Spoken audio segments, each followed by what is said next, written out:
खबर मध्य प्रदेश से है। मध्य प्रदेश में अक़लियती इदारों की लंबे अरसे के तश्कील न होने पर कौमी अक़लियती कमीशन ने अपनी मायूसी का इजहार किया है।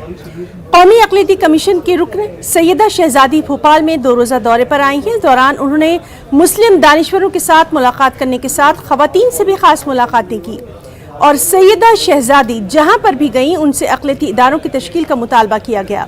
वाज़ेह है कि मध्य प्रदेश में वक्फ बोर्ड, हज कमेटी, मदरसा बोर्ड, मसाजिद कमेटी और अक़लियती कमीशन में गुज़िश्ता कई बरसों से न तो किसी कमेटी की तश्कील ही दी गई है, न ही किसी सरबराह का तकर्रुर किया गया।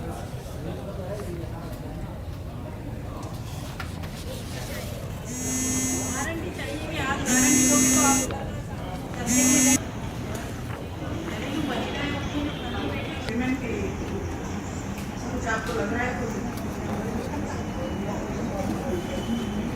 होना चाहिए, गारंटी चाहिए कि आप गारंटी दोगे तो आप सेपरेट माइनॉरिटी का डिपार्टमेंट भी नहीं है, ओबीसी में ही आता है माइनॉरिटियों का।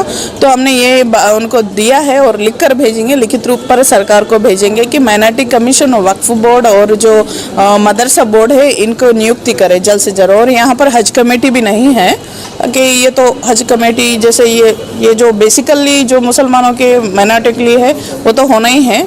तो इस विषय पर हम सरकार को लिखेंगे। अभी तो हमें समय के साथ अभी हमारा एक कार्यक्रम है, हमने वक्फ बोर्ड की मीटिंग भी बुलाई है, हज कमेटी की मीटिंग भी बुलाई है अभी। तो ये सब मीटिंग लेने के बाद मेरे ख्याल से कमेटी तो नहीं है लेकिन गवर्नमेंट ऑफिशियल्स आएंगे, उसके बाद हमारा दूसरा कार्यक्रम है, ऐसा नहीं है। तो माइनॉरिटी कमीशन बना है, माइनॉरिटियों के